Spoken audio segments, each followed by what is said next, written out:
So, um, welcome to mid-semester week in CGR4M. Just starting to get the spring weather coming out. Sitting out here by the Mississippi River. Now, that's the Mississippi River in eastern Ontario, not the one down in the United States. And the ice has just come off up here, and you can start to see, you know, some signs of spring as long as seems to have been a bit of a time coming, but that's the way it goes. The study property that you're going to be doing your culminating task on is actually, 40, 50 kilometers up that creek. It gets considerably smaller on the way up. The some of you have begun working on the what is a forest module within the ecosystem management. Some issues there related to whether or not we should be using old growth as our sort of standard to measure forests, and there's an argument for it, and there are arguments against it, and so there isn't, from my point of view, there's not a right answer there. I'm just looking for you to be thinking about that and understand, there's sort of two sides to that, maybe even three sides to it. Anyways, have a look at that, get an understanding of what the basic idea, concepts of a forest and what forest structure is about. After that, you're going to be getting into change in forest ecosystems. We've already spoken a little bit about that. Important concepts there of succession and then its relationship to disturbance. So I'm not going to go into that again, but there's some really important concepts, and I want to be able to see that you've got a handle on those. When things get more challenging, for sure, is when we get into the forest harvest assessment or compliance. This has got some big chunks in it, and I was just going to go through today just through the suggested module pathway step by step and give you an idea what I'm looking for at each of those steps. It begins with a suggestion that you look right at the forest operation prescription, and that'll be in the contents sequence there, really right at the top. It's both a written document and a map that goes with it, and I want you to begin by looking at that, scan through it, and as I say in the suggested pathway, don't expect much of it to make sense at this point. Especially if you haven't seen one of these before, it may seem like it's all sort of Greek. And the map itself, although you can clearly see that it is the study property, there's a whole bunch of different things on it, and there's a bunch of stuff written on the side, and might not be very clear exactly what all that's about. But that's exactly where you should be at this point. Just take note of some things, obvious things that jump out at you that you want to understand. Okay, like it's something. It's just sort of give you a start. Anyway, so the next question is that on that map and in that the prescription, it mentions something called uniform shelterwood management, and that's something you need to get a handle on what exactly that is. Most of you are familiar with the concept of selection cutting, possibly, and clear cutting. You may have heard of those terms before. I want you to understand that term. Obviously I want you to understand what clear cutting is about. I want you to understand what selection cutting is about. And then there's uniform shelter wood, and then there's group selection. So all these different sort of what we call cutting styles, I want you to get to a point where you understand what they are and how they differ, and where in theory you might apply one rather than another. So there's an extension note from the Ontario Woodlot Association there called Choosing a Silvicultural System, and each of these clear cutting, shelter wood, whatever, these are referred to as silvicultural systems. It's a fairly readable document, if not the most exciting thing you've ever run into. There's also some of my notes on various cutting styles. That's the same idea. And then there's I send you to a document called A Land Manager's Guide to Conserving Habitat for Forest Birds in Southern Ontario, which is a beautiful document for somebody like me, but it's 170 pages long, and there's like a ton of stuff in there. In many ways, it's sort of, as I say, it's one of the best single documents that covers these topics, but it's way too big really to get through. So I've highlighted pages for you to go and look at, in particular for this issue, in terms of what uniform shelterwood management is. You want to be looking at pages 46 and 47. Now, I'm going to be updating that module with some additional material. No more to do, but more resources. And what I'm going to be trying to get for you is some images of uniform shelterwood, what it looks like from the air and from the ground. So you actually have a visual reference, you know kind of what it looks like. There'll be more of that kind of stuff that's already in the document, but I'm going to try and upload some additional ones I've been sourcing, and I'll hopefully have that done this week, so you can kind of get a sense of what a forest looks like from above when one of these cuts has been done. Okay. After you had a look through that, and you got a kind of handle on all those different cutting styles, then we get into a topic which is, what is shade tolerance? And probably next to succession, shade tolerance is the key concept that underlies most forest management theory. So you want to have a look at that. I've got some teacher notes. I'd like that. That would be me. What is shade tolerance and why is it so important? So have a look at that. The other thing I provide in there is something called an STP tune-up, which is basically my shorthand way to understand how you apply these concepts to planning a logging operation. So STP stands for Species Tolerance Prescription, and then the tune-up is all about the modifications that you make to the overall prescription to accommodate wildlife and water quality and recreational values, cultural values, and that's what modification is all about. So it's STP tune-up, kind of a bit of a silly joke, but that's what it's about. There's a PDF in there in terms of that also, it visualizes tolerance, and there's a species intolerance chart where, depending on the species you're talking about, red oak, white pine, silver maple, beech, what is their tolerance? And then it groups all the species into categories based on tolerant in terms of very tolerant, mid-tolerant, intolerant. So it's a reference material. So the importance of that is once you know what species of trees are going to be managed for on the study property, then you can sort of say, well, if that's what they're managing for, they should be using this cutting style.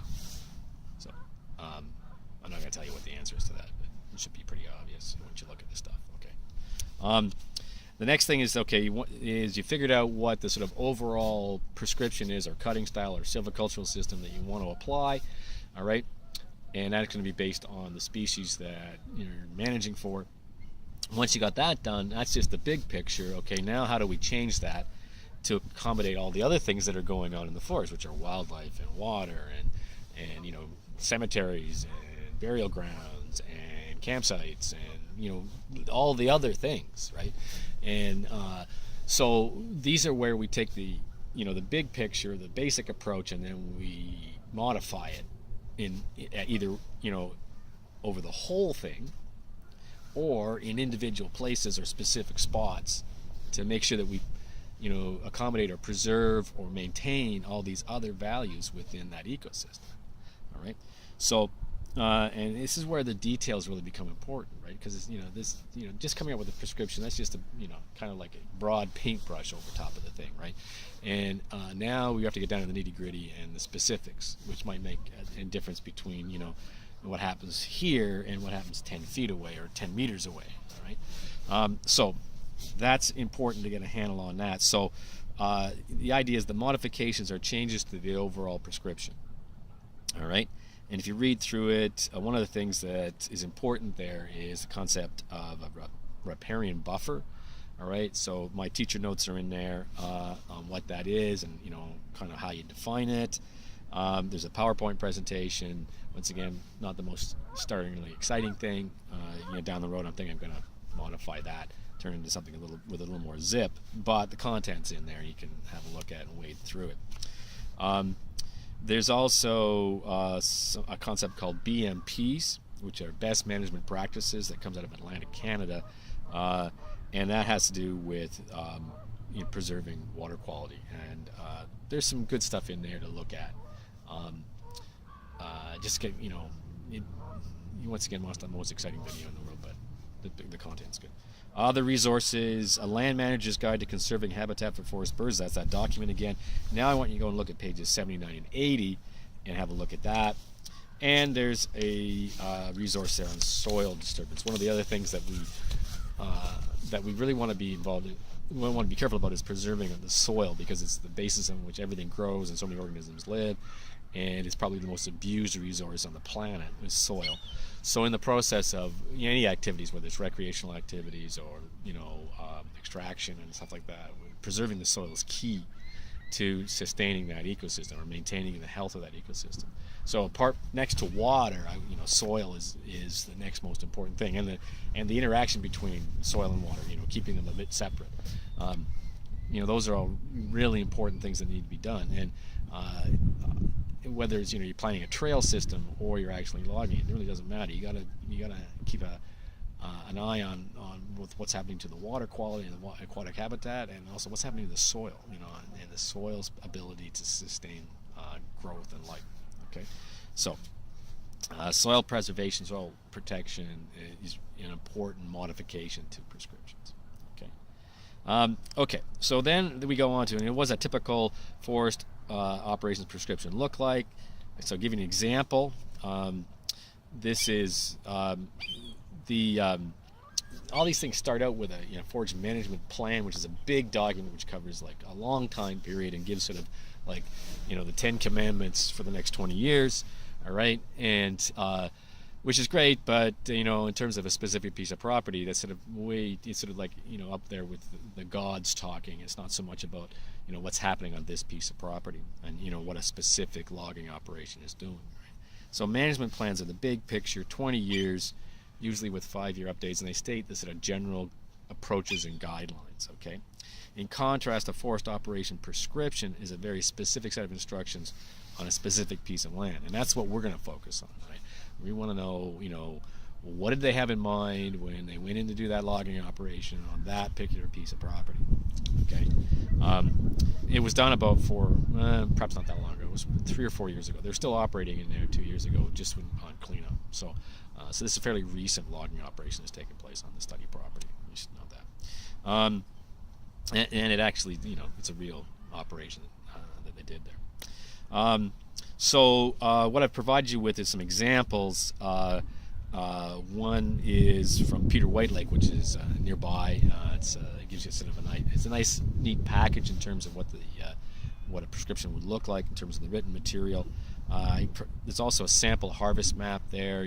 Kind of the map that would normally go with a prescription. It's quite specific. Dividing the property up into chunks, and this is what's going to happen here, and that's what's going to happen over there, and here's what we're going to do here, and we're going to modify over there, right?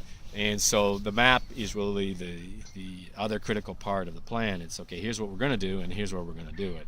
Okay, and there's an exemplar in there for that as well, so you get a sense of what it's supposed to look like. Okay, so now the next thing I ask you to do is determine the forest composition. All right, and so you can actually walk around the forest to do that, but frankly that's not how it's done anyways, at least not at the beginning. So there is a forest resource inventory for all crown lands and a lot of the forests of Ontario where that inventory has already been done. So it's all divided up into small chunks, and there's a map showing, okay, in this piece of the forest, here's the basic forest composition, the various species that make it up. Okay, so that's called an FRI map. It's a forest resource inventory, and so attached is the FRI map for that property. Okay, and so you're gonna have to read it and figure out, okay, I'm looking at that and I'm looking at that, and so what does that mean is in there. Okay, so the tools there are provided for you to be able to read that and know, okay, on this property, these are the trees that are in the forest stands that make up the forest of that property. That information is there, so you can know without actually walking around on it. That's what's there. Okay. So look at the stands on the property and determine the forest composition for each stand. So a stand is just a chunk of forest that's been designated as kind of all this stuff is basically the same and it's different from that chunk over there. So the property is divided up into stands. So there might be 3 or 4 right? And each one has a different composition. They might be very similar in composition, but there's enough difference to be able to say, okay, this is this chunk and that is that chunk. So, and since they're different in theory, or at least possibly, they should be treated differently. Okay, that's something that we're going to be looking at, or you're going to be looking at to see if that's done. So now you know what you got. Now you know the species that you have, or the dominant species that are there. Is the chosen silvicultural system the right one? So part 7. Okay, so if these are the species that are there, and this is what they're managing, they're concerned about, right? Then have they chosen the right silvicultural system for those species? If they've chosen clear cut, or group selection, or uniform shelter wood, or single tree selection, or whatever, is that the right choice, or have they made some major mistake, or in that? Okay, so since you know what the species are, and you understand the theory behind those cutting styles or silvicultural systems, then you should be able to say, well, yeah, given that those are the species, that's the right process, that's the right approach. Or they're completely out to lunch. They who wrote this thing, right? So you should be able to answer that question. Is it the right one? Okay. So it reminds you to use the STP tune-up system to get to that. Okay.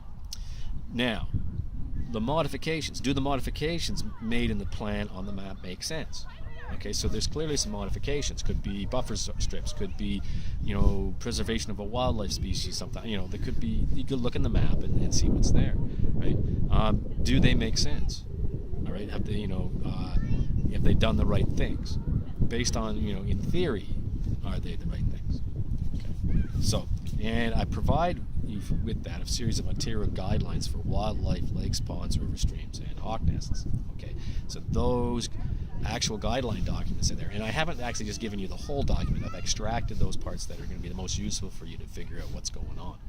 And there's both written material and maps or diagrams to show you kind of what should be going on. So for instance, if there's supposed to be a buffer strip around a lake, there's a diagram there that shows you what one would look like. And is that what the map is showing you?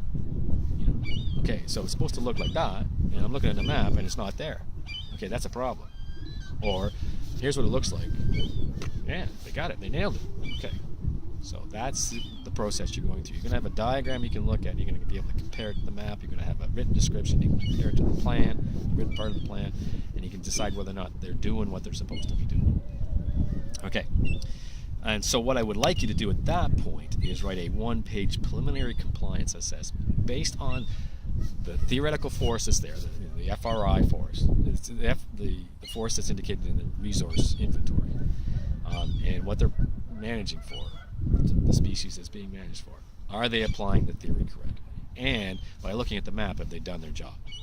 Is the plan correct? This has nothing to do with whether or not they actually pulled it off, or what they actually went out and did. This is simply, does the plan match the theory? Okay, that's all I'm looking for at that point. All right. So the question is, does the silvicultural system match the forest composition and the goals for the property? Do the modifications provided on the map and the plan seem correct and complete? Okay, 2 questions to answer there. So you got just a page, right? And submit this as I want you to submit it as a Word document, and there's a Dropbox for that. Okay, so that's a long process to get to there, but you have to take it step by step and follow the suggestions that are in here. Now, everybody at this in the course does this up to this point. But the away team, since they can't actually get to the property, all right, are going to now look at some aerial imagery to see whether or not what actually happened was what the plan said was going to happen. And this is important, because you can have all the plans in the world, but if you don't follow them, or somebody's not checking, right, then it's just paper, right? So compliance assessment is about, okay, you said you were going to do this, which was fine, we like that, but you went out and did something completely different. That's cheating. That's not good enough. Okay, so you're kind of like the forest police here. Okay, did they actually do it? All right. So in order to be able to do that, as the away team, you're going to actually do what would normally be done. The compliance assessment would begin with up-to-date aerial imagery for the stand, of the property, and from that they would look at that and they would have a pretty good idea from experience, if that things were going the way they're supposed to be going. They shouldn't be seeing something they're not seeing, and the aerial imagery is actually quite good. So you'll be able to have a look at it and see whether it makes sense. Now, to help you with that, I've actually provided you with some sort of exemplars. And say, okay, since you haven't necessarily wandered around in a shelter wood cut before, I provide you with some exemplars, so you can sort of say, okay, if I'm looking at the aerial imagery and I'm seeing this, and it matches the exemplar, then I can be reasonably confident that what they've done is the right thing. Okay, or I'm looking at the exemplar, this aerial imagery that is an example of a good, uniform shelter wood cut, what it should look like. And when I'm looking at that property, I'm seeing something really different. That's a problem. Okay, so that's what I want you to do: is compare what you see, the aerial image as it exists now on that property, with what an example of what it theoretically should look like. Okay, so compare the map with the aerial imagery provided, and there's some harvest templates in there that give you sort of like what it should look like from above.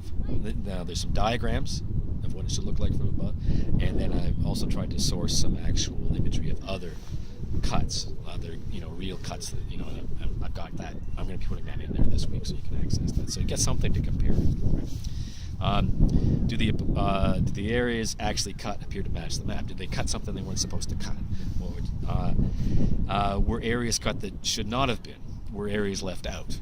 Okay, so did they actually follow the plan? Right? Do the buffers appear in place? The guidelines mentioned above have graphical images that will help with buffers. So remember, go back to those other ones that you were looking at. There's actually, images of what it should look like. Okay, and if you sit there with the exemplar and you look at the aerial imagery, you should be able to tell. It's going to take plus or minus a little bit. What about other, like areas of concern or roads and stuff like that? Okay, does it look like they did what they were supposed to do? So make a preliminary list of good and bad, and you're not sure, right? And put it together in a T-chart. Okay, so at this point, you're just listing things that, okay, this looks good, this doesn't look good, and I'm not really sure what's going on over here. Okay, so I guess that's more than a T-chart. But anyways, it's give us a list and try and be clear about what you're talking about, right? So that buffer strips inadequate or missing or something like that, or whatever. So away team, what I want, once you've got that T-chart put together, so I want you to make some field survey recommendations. And this is kind of like what we're doing with species at risk and invasive species. Now I want you to put together some stuff that the home team can go and look for, all right? Because we're going to actually be walking around on that property at the end of April, and so we can go and check, and we can take some pictures and stuff. So by now it should be obvious that the aerial imagery, as good as it is, can only allow us to determine general compliance, and that's the fundamental problem. You can get general compliance, but sometimes it's there might be something that's a little fuzzy, it's not clear. All right, so based on your T-chart, write a targeted site inspection plan. All right, so for instance, you might give us a task, like I give an example: riparian buffer width. All right, the objective here is to determine whether it's the correct width. Okay, full in what location? So tell us where to go. All right, I didn't mean that quite the way you might think. Yeah, give us a place to go to find it. Okay. The other thing, one of the things you probably wouldn't be able to check is an example of how many cavity trios per hectare and stuff like that. These would be tough things to check on. So get us put together a thing. Okay, a list of home team, we need you to go and look for that. Okay, so and that's what you're going to submit is that field survey recommendation. So that all comes in along with your T-chart and stuff like that. And we will go and check, and then we'll upload that data, all right? And then everybody, home team and away team, after our field work is done and we've uploaded the data, then you can do the final part of this, which is a final compliance assessment report based on your analysis of the aerial imagery and then our field work. Then you're going to say, okay, you know what, this this logging operation was wrong from the start, or was pretty good, or whatever. Okay, and then you're going to explain in what ways it either is an exemplary cut in terms of following the theory and how its practice did that, or you're going to say, okay, it was in these areas it was great, but I really could have done a better job here and here, or whatever. So that's about a 1 to 2 page maximum. All right, be specific, be concise, get to the point, and back up what you're going to say. Right. So if your overall conclusions is it was moderately good or whatever, then now you have to start saying, okay, what was good about it, and then what was bad about it, and with specific, like in this zone it's clear that buffer strips were inadequate or something like that. There's no evidence that they allowed for wildlife values, of this type. Okay, so give me something where it's clear that you understand the concepts and that you're applying them the way they are supposed to be. Okay, there's an exact answer on this one, but I want to see that you're thinking and that you've got the grasp of the concepts and you're thinking about the information that's coming back. Okay, so that's a fairly substantive process, no question about it,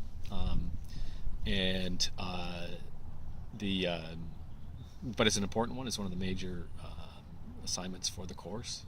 It brings together a lot of different things, there's going to be times when you're not quite sure what you're doing. Try not to get too upset about that. Always, for sure, make sure you send me an email if there's something you need clarified, but you shouldn't be afraid of doing your best and putting down what you think. As I said, I'm looking for you to show me your thinking. Show me that you've grasped the concepts and you're applying them with intelligence and in the right way. The details. There's more than one answer on this question. There's lots of different ways to interpret things, but also, fundamentally, I'm not looking for ways to fail you. I'm looking for ways to reward you for using what you know and applying it intelligently.